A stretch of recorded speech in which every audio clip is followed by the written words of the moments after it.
ونؤمن به إيمانا والموقنين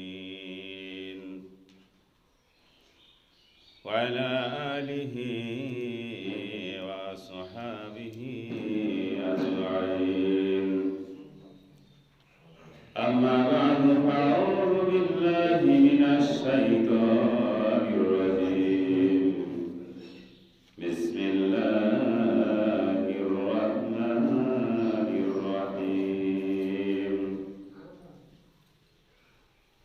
يا أيها الذين آمنوا إنما الخمر والميسر والأنصاب والأزلام رجس من عمل الشيطان فاجتنبوه لعلكم تفلحون الحمد لله আল্লাহ পাকের শাহিনশাহ দরবারে আমরা সংসার এক যুগে তাসবিহ পাঠ করছি, শুকরিয়া আদায় করছি যে আল্লাহ তাআলা আমাদেরকে বিভিন্ন কাজ থেকে দুনিয়ার মুসিবত থেকে ফারেক করে সময় মতো উপস্থিত হওয়ার তৌফিক দান করেছেন। সেই জন্যে আমরা সেই আল্লাহ তাআলার দরবারে সমস্যরে একযোগে শুকরিয়া দান করছি। আলহামদুলিল্লাহ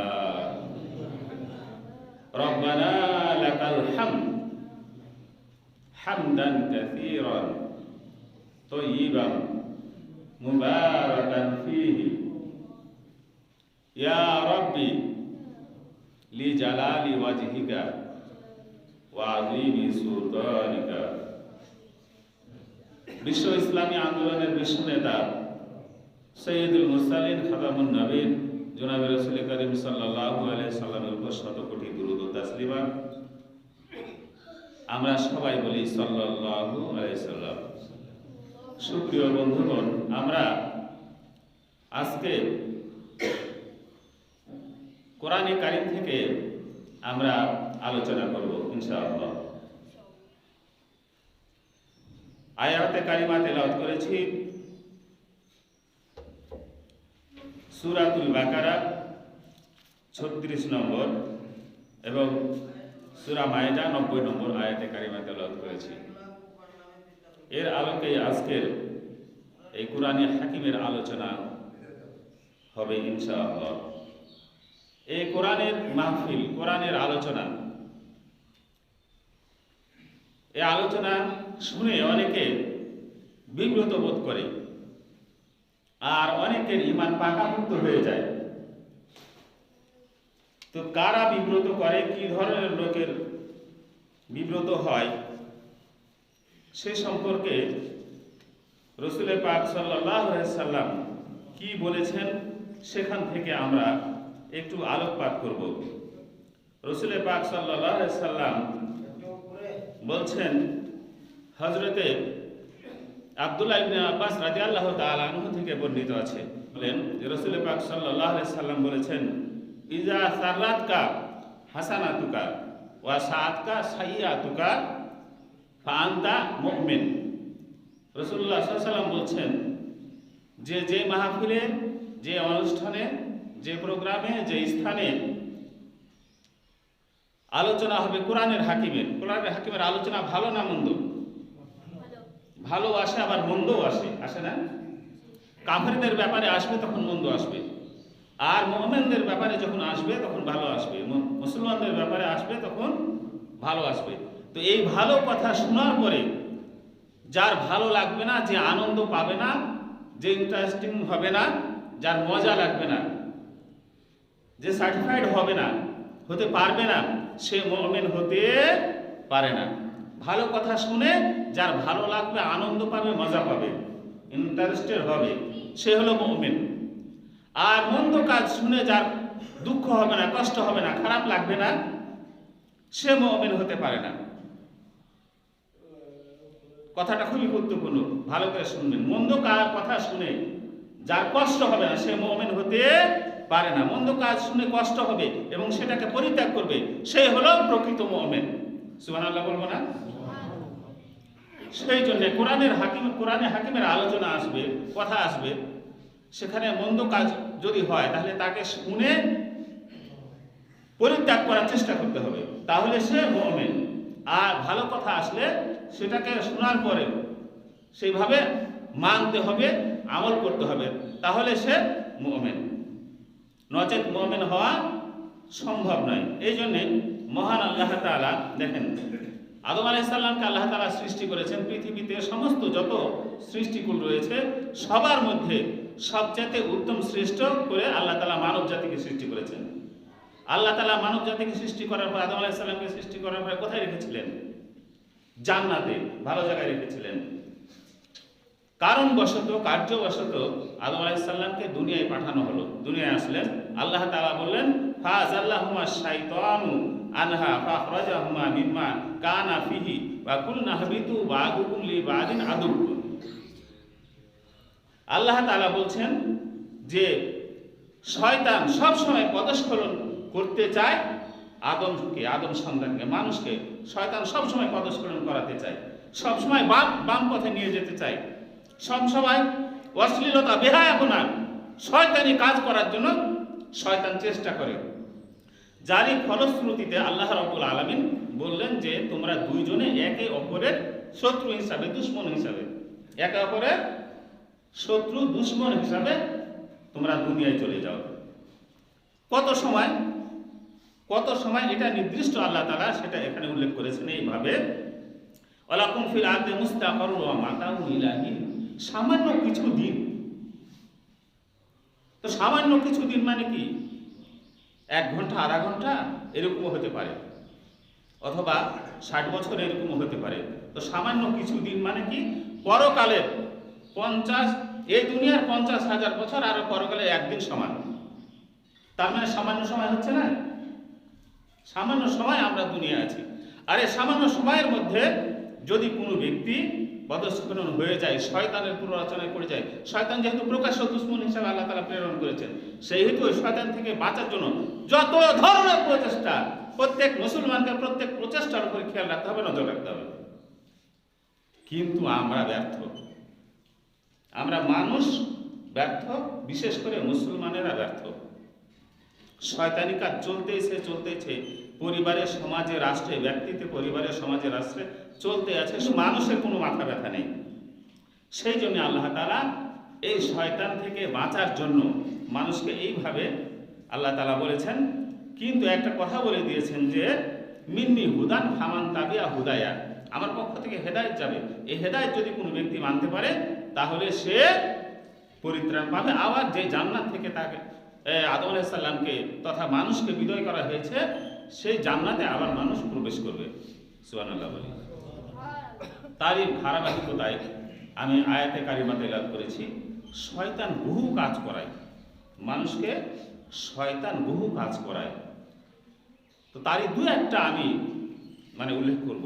শয়তান মানুষকে অনেক কাজ করায়, তার মধ্যে দু একটা উল্লেখ করব। সেটা হলো সূরাতুল মায়েদা আয়াত নম্বর 90। এখানে আল্লাহ তাআলা বলছেন, ইয়া আইয়ুহাল্লাযীনা আমানু ইন্নামাল খামরু ওয়াল মাইসিরু ওয়াল আনসাবু ওয়াল আজলামু রিজসুম মিন আমালিশ শাইতান। শয়তানের কাজ কি? শয়তানের কাজ হলো যে শয়তান মানুষকে, আল্লাহ তাআলা এখানে মুমিনদেরকে ডেকে বলছেন যে মুমিনের, ইমানদারের সংজ্ঞা বললাম, ওই সংজ্ঞাটি খেয়াল করতে হবে। মুমিনদেরকে আল্লাহ তাআলা ডেকে বলছেন, হে ইমানদারগণ, তোমরা মদ, জুয়া, মূর্তি পূজা এবং ভাগ্য নির্ধারণ থেকে বিরত থাকো। ভাগ্য যে নির্ধারণ করা হয়, অর্থাৎ গণক, এখানে 4টা কাজের কথা বলা হয়েছে। কয়টা কাজ? 4টা কাজের কথা বলা হয়েছে। 1 নম্বরে বলা হয়েছে যে মদ, কারণ এই মদ এত জঘন্য জিনিস, মদ এত খারাপ জিনিস, মদ খেলে মানুষের মস্তিষ্ক ঠিক থাকে না, উল্টা পাল্টা পাকে, ঠিক কিনা বলেন? সেই জন্য প্রথমে মদের কথা নিয়ে এসছে। আর যারা মদখোর, মদ খায়, এরা যে কোনো কাজ তাদের দ্বারা করা সম্ভব, এটা বাস্তব।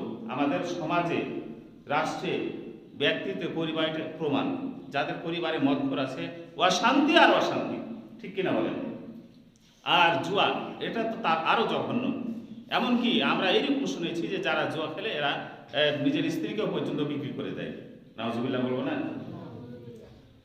তারপরে আনসাব, মূর্তি পূজা করা, মূর্তি তৈরি করা, এটা হলো শয়তানের কাজ। আজকে বড় বড় স্কলার যারা, তারা এই মূর্তির ব্যাপারে কিছু কথা বলতেছে, ভাস্কর্য এটার ব্যাপারে কিছু কথা বলতেছে, কথা আসতেছে। আমাদের সব সময় খেয়াল করতে হবে, আমরা ইসলামী সমাজ, মুসলমান সমাজ সব সময় হক্কানি ওলামা একরাম কোন কথাটি বলছেন, কি বলছেন, সেইভাবে উম্মত চলাফেরা করবে, এটাই বাস্তব, ঠিক কিনা বলেন? আর শরিয়া অনুযায়ী রাষ্ট্রের আইন মানবে, শরিয়া অনুযায়ী রাষ্ট্রের আইন মানবে। শরিয়া বিরোধী রাষ্ট্র যদি কোনো আইন প্রয়োগ করে মুসলমান সমাজে, তাহলে পারে সেখানে তারা প্রতিরোধের চেষ্টা করবে, যে কোনোভাবে। প্রতিরোধের অনেক চেষ্টা আছে, সেই চেষ্টার মধ্য থেকে যেভাবে পারে, যাতে করে মানুষের ক্ষয়ক্ষতি না হয়, জানমালের ক্ষয়ক্ষতি না হয়, সন্ত্রাসী কায়দায় যাতে না হয়, সন্ত্রাসী কায়দায় যাতে না হয়, সামাজিকভাবে সেটা প্রতিরোধ করার চেষ্টা করতে হবে। ইসলাম বিরোধী কোনো মুসলমান অধ্যাসিত দেশে, অর্থাৎ বেশি মুসলমান যে দেশে, সেই দেশে ইসলাম বিরোধী রাষ্ট্র যদি কোনো আইন চাপায় দেয় মুসলমানের উপরে, তাহলে সেখানে অবশ্যই মুসলমানদেরকে যে কোনোভাবে হোক প্রতিরোধ গড়ে তুলতে হবে। আর যদি মুসলমানেরা প্রতিরোধ গড়ে না তোলে আর ওই কার্যক্রম চলতে থাকে, তাহলে সমস্ত উম্মতই দায়ী থাকবে, ঠিক কিনা বলেন? সমস্ত উম্মত দায় থাকবে, কেউ মাফ পাবে না। এই জন্য এই বিষয়গুলি আমাদের অবশ্যই খেয়াল করতে হবে। দেখেন এখানে আপনার শয়তানের কাজ বলা হয়েছে চারটি। তো এই চারটির মধ্যে এই আনসব, যেটা মূর্তি পূজা সম্পর্কে আপনাদের অবশ্যই এই সম্পর্কে ধারণা আছে। আল্লাহ রাব্বুল আলামিন সূরা নূহ এর 23 নম্বর আয়াত, সেখানে আল্লাহ তাআলা এইভাবে বলছেন, ওয়াকালা লা তাদারুন্না লিহাতাকুম ওয়া লা তাদারুন্না ওয়াদ্দাও ওয়া লা সুওয়া ওয়া লা ইয়াগুসা ওয়া ইয়াউকা ওয়া নাসরা। এখানে আল্লাহ তাআলা বলেন যে তোমরা অবশ্যই বিরত থাকবা এই সমস্ত মূর্তিগুলো থেকে, মূর্তির মানা থেকে, মূর্তি পূজা থেকে তোমরা বিরত থাকবা, দেব দেবী থেকে বিরত থাকবা। আর ওই সময়ে ছিল মাত্র 5টা দেব দেবী। কয়টা ছিল? 5টা ছিল। এই 5টার নাম আল্লাহ তাআলা মহিমান্বিত আল কুরআনে উল্লেখ করে দিয়েছেন। এই 5টা থেকে তোমরা বিরত থাকবা। যেহেতু ওই 5টি ছিল, তাই 5টার নাম করা হয়েছে। এখন তো অগণিত, অনন্ত, এখন তার গুণে শেষ করা যাবে না। মক্কা কাবা শরীফের মধ্যে 360টি ছিল, নাকি বলেন? এইভাবে তো এইগুলো আসলো কোত্থেকে, কিভাবে আসলো? আমি আপনাদের সাজেস্ট করব না যে আপনি এটা মানেন, এটা করেন। আমি এইভাবে সাজেস্ট করব না আপনাদের। আমি শুধুমাত্র কোরআনে কি বলা হয়েছে, হাদিসে কি বলা হয়েছে, আল্লাহ কি বলেছেন, রসুল কি বলেছেন, এটুকুই বলবো মাত্র। আর কোনটা মানবেন, কোনটা মানবেন না, সেটা আপনার ব্যাপার। কোনটা মানা দরকার, কোনটা মানার দরকার নয়, কোনটা ত্যাগ করা প্রয়োজন, এটা আপনার ব্যাপার। যদি ঈমান থাকে, মুসলমান হন, তাহলে ঠিক কোরআন থেকে যেটা বলা হচ্ছে মানার জন্য সেটাই মানবেন। আর যদি ঈমান না থাকে, মুসলমান না হন, তাহলে পছন্দ মতো চলবেন, কোনো সমস্যা নেই। যিনি বলবেন তার কোনো সমস্যা আছে? আমি তো দায়ী বলছি মাত্র, আমি ডাকতেছি কার দিকে? আল্লাহর দিকে আমি ডাকছি। সেই জন্য আমি শুধু বলবো মাত্র, আমি সাজেস্ট করবো না যে আপনি এটাই করেন, এটা আপনাকে করতে হবে, এটা করবেন না, এটা আমার করার প্রয়োজন নেই, তা আপনি কত বেছে নেবেন। তো এই মূর্তি 5টি আসলো কোত্থেকে? আদম আলাইহিস সালাম থেকে হযরত নূহ আলাইহিস সালাম পর্যন্ত এর মাঝামাঝি স্থানে 5 গোত্রের 5টি লোক ছিল। তারা অত্যন্ত পরহেজগার ছিল, আল্লাহওয়ালা ছিল। তখন যেই সহিফা নাজিল হয়েছিল, সে আল্লাহ তাআলা যেভাবে চলতে বলেছিলেন ঠিক সেইভাবে তারা চলাফেরা করত। এই 5 ব্যক্তি তারা সেইভাবে চলাফেরা করত যে পাঁচটির নাম কোরআনে উল্লেখ করা হয়েছে। তো এই পাঁচ ব্যক্তি ওইভাবে চলাফেরা করত। এক সময় এই পাঁচ ব্যক্তি দুনিয়া থেকে বিদায় হয়ে গেল, ইন্তিকাল করলো। তো মানুষেরা ওইভাবে, তারা যেভাবে, যেহেতু ওই সময়ের ইসলামী স্কলার তারাই ছিল, তারা যেভাবে বলেছে, তারা যেভাবে আমল আখলাক করে গেছে, সেইভাবে ওই যুগের মানুষেরা সমসাময়িক আমল আখলাকগুলো তারা পালন করত। শয়তান দেখলো যে আমি ওই জান্নাত থেকে আদমকে বের করে নিয়ে এসেছি, আর এদেরকে ওই জান্নাতে আবার যাবে, তাহলে তো আমার এই দুনিয়ায় অভিশপ্ত হয়ে আসা কোনো লাভ হলো না। যে শয়তান মানুষের মাঝে মানুষের রূপ ধরে ধরে তারা শয়তান প্ররোচনা শুরু করলো, যে পাঁচ গোত্রের লোকদেরকে এইভাবে তারা বলছে যে তোমাদের যে ব্যক্তিরা ইন্তেকাল করেছে, মারা গেছে, তারা অত্যন্ত পরহেজগার ছিল, আল্লাহওয়ালা ছিল, সেই হেতু তাদের একটা অবয়ব তৈরি করো, তাদের একটা ভাস্কর্য তৈরি করো, তারা যেই রকম ছিল জাস্ট ওই রকমই কিছু তোমরা পাথর দিয়ে হোক, মাটি দিয়ে হোক, যেইভাবে হোক এইভাবে তৈরি করো। করার পরে তোমাদের বাড়িতে, তোমাদের দোকানপাটে, তোমাদের ঘরে এগুলো রাখো এবং তাদেরকে স্মরণ করো, তাদেরকে দেখো, তাদেরকে দেখলে তাদেরকে স্মরণ করলে তোমরা তাদের মতোই হতে পারবা, তাদের মতোই পরহেজগার হতে পারবা, আল্লাহ আল্লাহ হতে পারবা। শয়তান এই পুশিং দিতে থাকলো, প্ররোচনা ঢুকাইতে থাকলো। মানুষেরা মনে করলো যে ঠিক তাই তো, এটা তো করা উচিত, না হলে তো ওই ব্যক্তিদেরকে আমরা ভবিষ্যতে ভুলে যাব। আমাদের আগে অনেক প্রজন্ম চলে গেছে, কাউরি কথা তো আমাদের স্মরণ নাই, খেয়াল নাই। হ্যাঁ, বাপ দাদা এর আগে অনেক চলে গেছে, তাদের কথা তো আমার খেয়াল হচ্ছে না, এমনকি অনেক সময় চেহারাটাও ভুলে যায়। হ্যাঁ, তো এইভাবে শয়তান প্ররোচনা যখন দিল, তাদের মতো করে এইভাবে তারা কিছু ছবি মূর্তি এইভাবে তৈরি করলো। তারা তৈরি করার পরে দোকানপাটে এখানে সেখানে রেখে তারা যখন মাঝে মাঝে তাদেরকে স্মরণ করে, এইরকম করে। এই করতে করতে এই প্রজন্ম যখন আস্তে আস্তে গুজরে গেল, এদের মৃত্যু হয়ে গেল, তার কিছু কাল পরে যে প্রজন্ম আবার নেতৃত্ব দিল বা ওই প্রজন্ম ছিল, এদেরকে শয়তান আবার প্ররোচনা দিল যে জানো তোমরা এই যে পাঁচটা যে তোমাদের মানে যে গোত্রে, তখন সেই গোত্রকে গিয়ে নাম বলে ওয়াদ, তারপরে ইয়াগুস, ইয়াউক, নাসার, এইভাবে যেই গোত্রের কাছে তারা যেখানে যায় সেই গোত্রের ওই মূর্তির নাম ধরে বলে যে একে তারা পূজা করত, তাকে সেজদা করত, এইভাবে সেজদা করত, পূজা করত, আর তারা এই পূজার মাধ্যমে তারা আল্লাহর সান্নিধ্য পেয়েছে। সেই হেতু তোমরা এদেরকে পূজা করতে থাকো, সেজদা করতে থাকো, মানো, এদের নাম জপো। তাফসিরে আহসানুল বায়ান, তাফসিরে আপনার মাজাহারি এবং ফাতুহুল কাদির এবং তাফসিরে ইবনে কাসির, এই তাফসিরগুলো আপনারা পড়বেন, দেখবেন সূরা নূহ আয়াত নম্বর 23 কি কি বলা হয়েছে সেখানে অবশ্যই পড়বেন এবং জানবেন। যদি মনে হয় যে না এই কথাটি শুদ্ধ না, এই কথাটা ঠিক নয়, এই হাদিসটি বলছে, এটা বুখারী শরীফের মধ্যেও আছে, বুখারী শরীফের হাদিসেও রয়েছে, তো এই কথা শুদ্ধ নয় বা ভুল এরকম যদি মনে হয়, তাহলে আপনারা অবশ্যই পড়বেন, পড়ার পরে তারপরে তো মানবেন নাকি বলেন, তারপরে পরিত্যাগ করবেন। তো এইভাবে তারা করতে থাকলো। পরবর্তী জেনারেশন এইরকম তারা ওই মূর্তিগুলোর পূজা করতেছিল।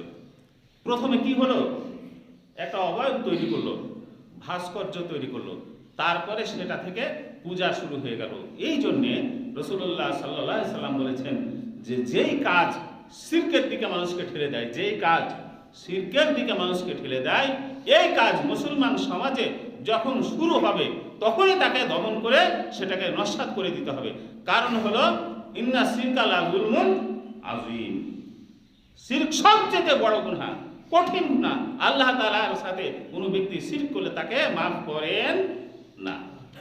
আল্লাহ তাআলা শিরক সহ্য করতে পারেন না, সব কিছু সহ্য করতে পারেন, সব গুনাহ আল্লাহ তাআলা মাফ করতে পারেন, কিন্তু শিরকের গুনাহ আল্লাহ তাআলা মাফ করবেন না, পরিষ্কার কথা।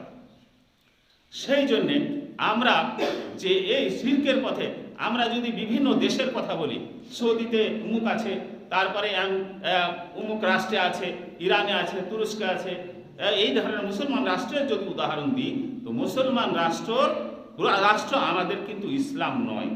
মুসলমান রাষ্ট্রকে আমরা স্মরণ করি না, আমরা কাকে স্মরণ করি?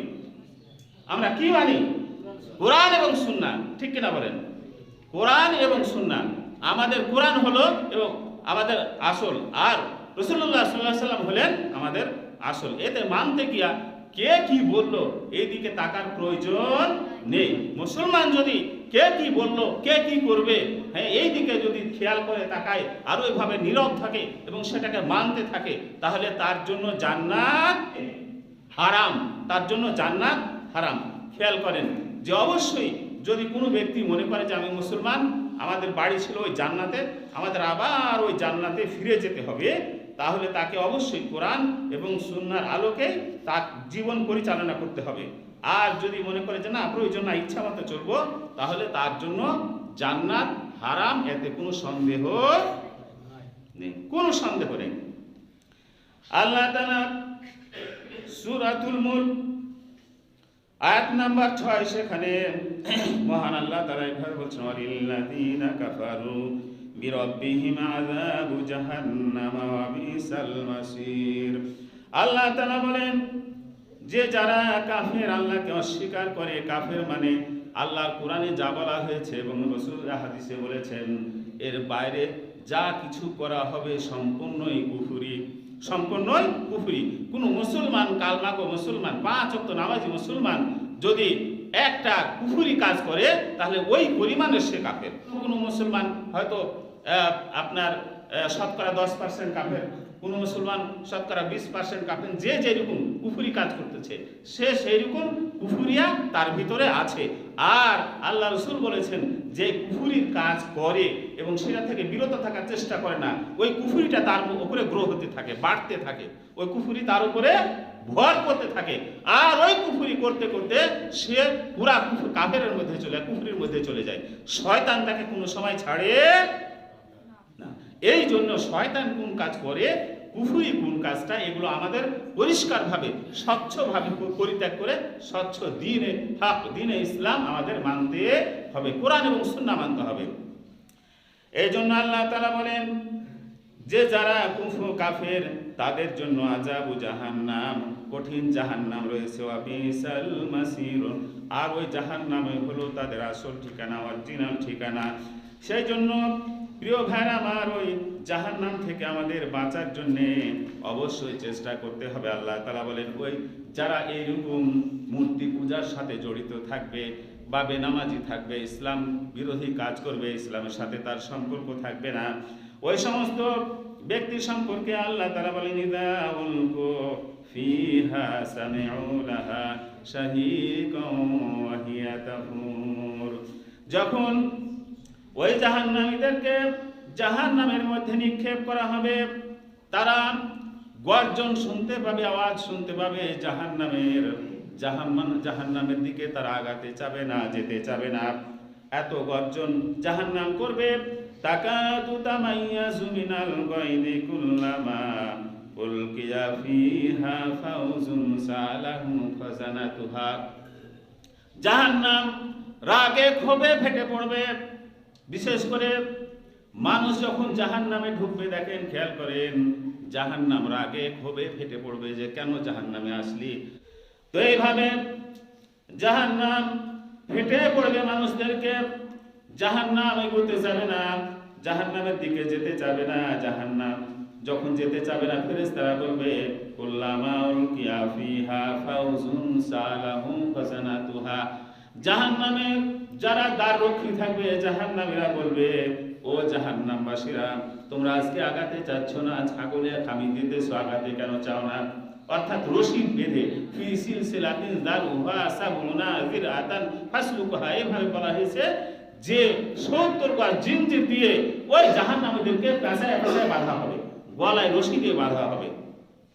1 গজ চেন দিয়ে 1 গজ রশি দিয়ে বাঁধলে তো সাফিসিয়েন্ট, যথেষ্ট। বের হওয়ার কোনো উপায় নাই, পলানোর কোনো উপায় নাই। 70 গজ জিনজির মানে কি?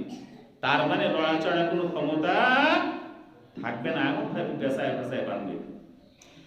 জাহান্নামের দ্বাররক্ষী বলবে ও জাহান্নামবাসী ভাইরা, তোমরা কি দুনিয়ায় শুনো নাই, তোমাদেরকে কি এই জাহান্নামের আযাব সম্পর্কে বলে নাই যে জাহান্নামে এরকম কষ্ট আছে? জাহান্নামের কষ্ট হলো আগুনের জাহান্নাম, ফেলে দেওয়ার সাথে সাথে তেলের আকার ধারণ করবে, তেল হয়ে যাবে। নাউজুবিল্লাহ বলবেন না? জাহান্নামে ফেলার সাথে সাথে তেল হয়ে যাবে। আল্লাহ তাআলা আবার বলবেন ইযা আরাদা শাইআন আয়াকুলা লাহু কুন ফায়াকুন। আল্লাহ তাআলা বলবেন যে আবার আগের মতো হয়ে যাও, শাস্তির তীব্রতা, শাস্তির শক্ত আযাব, এটা তাদেরকে চাখানোর জন্য বারবার এবার তেল হয়ে যাবে, আবার আগের মতো হয়ে যাবে, আবার তেল হবে, আবার আগের মতো হয়ে যাবে, এইভাবে শাস্তি দিতে থাকবে। বিভিন্ন জাহান্নামের বিভিন্ন শাস্তি রয়েছে, বিভিন্ন জাহান্নামের বিভিন্ন ধরনের শাস্তি রয়েছে। যেটা অগ্নি জাহান্নাম, আগুনের জাহান্নাম, সেই জাহান্নামে ফেলার সাথে সাথে কি হবে ভাই? তেল হয়ে যাবে। আবার ইজা আরাদা শাইআন ইয়াকুল লাহু কুন ফায়াকুন, আল্লাহ তাআলা বলবে যে আবার আগের মতো হয়ে যাও, আবার আগের মতো হয়ে যাবে। এইভাবে শাস্তি চাকতে থাকবে। তো ওই জাহান্নামের দ্বাররক্ষীরা বলবেন যে আলাম ইয়াতিকুম নাযীর, তোমাদেরকে কি এই জাহান্নামের ভয় দেখায় না? কেন আজকে জাহান্নামে আসলে? কারণটা কি? কেন আসলে? তোমরা কি বুঝতে না? তোমাদের মেধা ছিল না? এইভাবে তাদেরকে বলতে থাকবে।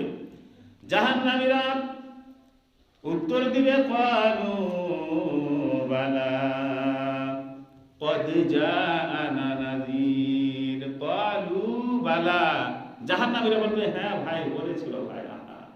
খুব আফসোস করতে থাকবে, দুঃখ করতে থাকবে, আর আর্তনাদ করতে থাকবে, আরে বলেছিল ভাই। ক্বালু বালা ক্বাদ জাআনা নাযীর, হ্যাঁ আমাদের কাছে এসেছিল তো। ওই যে 25 তারিখ, আজকে কত? 25। এই যে 25 তারিখে এতটা সময় তো এইভাবে বলেছিল তো, কিন্তু জানা নাযীর আমাদেরকে ভয় দেখাইছিল, আমাদের কাছে এসেছিল, বলেছিল। ফাকাযযাবনা, বলবে যে হ্যাঁ বলেছিল কিন্তু আমলে আনি নাই, মিথ্যা মনে করেছিলাম যে এরা তো এরকম বলে, এরা ভণ্ড, এরা তো মুখ তুমুক, এরা এইভাবে তো বলতে থাকে, এরা দেশের বিরোধিতা করে, সমাজের বিরোধিতা করে, রাষ্ট্রের বিরোধিতা করে, এরা পরিবারের বিরোধিতা করে, আমাদের বিরোধিতা করে, এরা তো বলতে থাকে, এদের তো অভ্যাস এটা, এরা তো অন্য জাত, এরা অন্য রাষ্ট্র থেকে এসছে, এইরকম বলবে।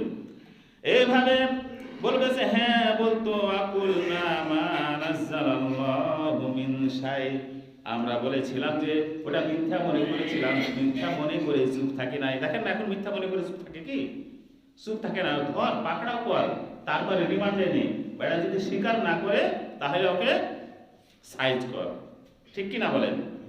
তো প্রিয় ভাইরা আমার, এইভাবে আমি বলতেছিলাম আকুলনা মা নাযালাল্লাহু মিন শাই, শুধু ওরা এই কথা বলবে না যে আমি ওটাকে মিথ্যা মনে করতাম, এই কথা বলে শেষ করবে না, বলবে যে না মিথ্যা তো বলেছিলাম যে এরা মিথ্যা বলে, আর আমরা বলেছিলাম যে আল্লাহ তাআলা এরকম কিছু নাযিল করেন না, এরকম কিছু কথা বলেন নাই, এরা শুধু আমাদেরকে ধোঁকায় ফেলে, আমাদের পথে আমাদের চলতে দিবে না।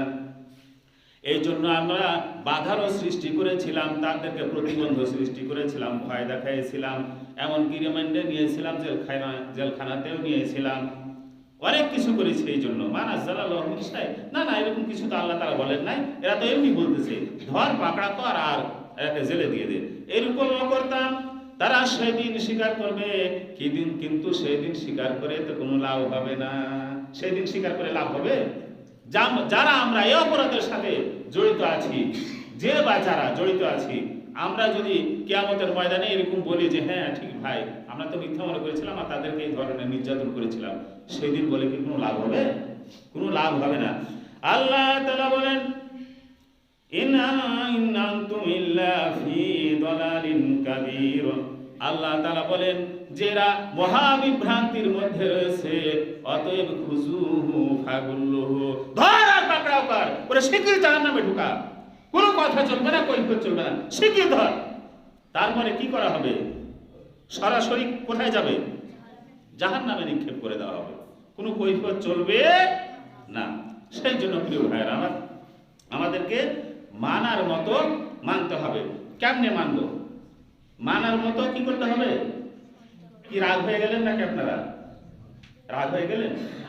মানার মতো মানতে হবে। কেমনে মানবেন সে কথাটা আল্লাহ তাআলা বলে দিয়েছেন যে কেমনে মানবেন, কিভাবে মানবেন। সবাই তো আমরা দ্বীন জানি না, সবাই তো আমরা ইসলাম জানি না। জানি না বলতে সূরা ফাতিহা অনেকে জানেন না, যদিও জানে তো শুদ্ধ জানে না, নাকি বলেন? সালাতে কি সূরা ফাতিহা লাগে না? সূরা ফাতিহা ছাড়া সালাত হয়? আমরা সূরা ফাতিহা জানি না, জানলেও শুদ্ধ জানি না, কিভাবে মানবেন? এই জন্য যারা বলে তাদেরকে স্মরণ করতে হবে, যেই সময়ের যে স্কলার থাকবে ইসলাম দিন ইসলাম প্রচারের জন্য, আল্লাহ রসুল বলেছেন যে আল ওলামা ওয়ারাসাতুল আম্বিয়া, এখন তো নবী হলেন শেষ নবী, কিন্তু বর্তমান যুগে শুনতেছি যে কাদিয়ানিরা আপনার নবী যে শেষ নবী এটা স্বীকার করে না। শেষ নবীকে যারা স্বীকার করবে না তারা কি কাফের, তারা কি মুসলমান থাকতে পারবে? আবু জাহেল কেন কাফের হয়েছে? আল্লাহকে মানত কিন্তু রসুলকে মানত না, নাকি বলেন? রসুলের নেতৃত্ব তারা মেনে নিতে পারতো না, তাদের বিরোধী ছিল রসুল, সেই জন্য কাফের, সেই জন্য জাহান্নামী। তো এখনো যারা ইসলামের বিরোধী থাকবে, হক্কানি ওলামা ইকরামদের বিরোধী থাকবে, তারা ওই পর্যায়ের কিনা এটা আপনাদের কাছে থাকবে প্রশ্ন। ভেবে আমাদের পথ চলতে হবে, অত সহজ নয়। জান্নাত পাওয়া অত সহজ ব্যাপার নয়।